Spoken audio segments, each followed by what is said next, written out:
Friends, welcome to TNE சேவை channel. இந்த வீடியோவில் நாம் ஐடெக் லேப் ஸ்டாஃப்ஸ்க்கான சேலரி எப்போ வரப்போகுதுன்னு பார்க்கலாம். மேலும் சேலரி வராதவங்க என்ன செய்யணும்னு இந்த வீடியோவில் பார்க்கலாம். வீடியோவை ஸ்கிப் பண்ணாமல் பாருங்கள். நம்ம சொல்கிற ஸ்டெப்ஸ் எல்லாம் ஃபாலோ பண்ணிங்கன்னா மேக்ஸிமம் சேலரி வரதில் எந்த ப்ராப்ளமும் இருக்காது. நமக்கு கெல்ட்ரான்லேருந்து வந்திருக்கக்கூடிய அப்பாயின்மெண்ட் லெட்டரில் டேர்ம்ஸ் அண்ட் எம்ப்ளாய்மெண்ட் என்ற பேஜில் என்ன சொல்லியிருக்காங்கன்னா, எல்லா மந்த்தும் 7ஆம் தேதி சேலரி ரிலீஸ் பண்ணுறதா சொல்லியிருக்காங்க. அதுக்கான ப்ராசஸும் இப்போ போயிட்டுருக்கு. இந்த ப்ராசஸ் டிலே ஆக காரணம் என்னென்னா, நிறைய பேர் எமிஸ் போர்ட்டலில் டீட்டெயில்ஸை ஆட் பண்ணாமல் இருக்காங்க. அப்படியே ஆட் பண்ணியிருந்தாலும் ஃபோட்டோ அண்ட் அக்கௌண்ட் நம்பர் போன்ற டீட்டெயில்ஸை ஆட் பண்ணாமல் இருக்காங்க. ஓகே ஃப்ரெண்ட்ஸ், இப்போது எமிஸ் ஸ்டாஃப் லிஸ்ட்டில் உங்கள் டீட்டெயில்ஸை எப்படி கம்ப்ளீட் பண்ணுறதுன்னு பார்க்கலாம். நிறைய பேருக்கு ப்ரொஃபைல் ஃபோட்டோ அப்லோட் பண்ணுறதுல தான் ப்ராப்ளம் இருக்கும்.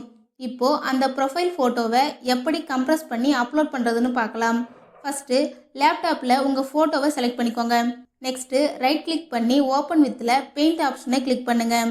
இப்போது நீங்கள் செலக்ட் பண்ண ஃபோட்டோ பெயிண்டில் ஓப்பன் ஆகும்.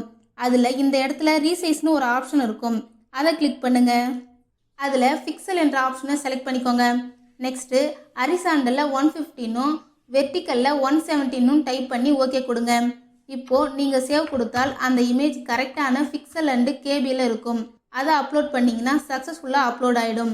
நெக்ஸ்ட்டு உங்கள் personal detail, contact detail, education detail and account details எல்லாம் கரெக்டாக ஃபில் பண்ணி சேவ் பண்ணிக்கோங்க. அவ்வளோதான் ஃப்ரெண்ட்ஸ். இந்த மாதிரியான ஆன்லைன் சர்வீஸ் சம்மந்தப்பட்ட வீடியோவை நீங்கள் தொடர்ந்து பார்க்கணுன்னா நம்ம சேனலை சப்ஸ்கிரைப் பண்ணிக்கோங்க. பக்கத்தில் இருக்கிற பெல் பட்டனை கிளிக் பண்ணுங்கள், லைக் பண்ணுங்கள். Bye friends.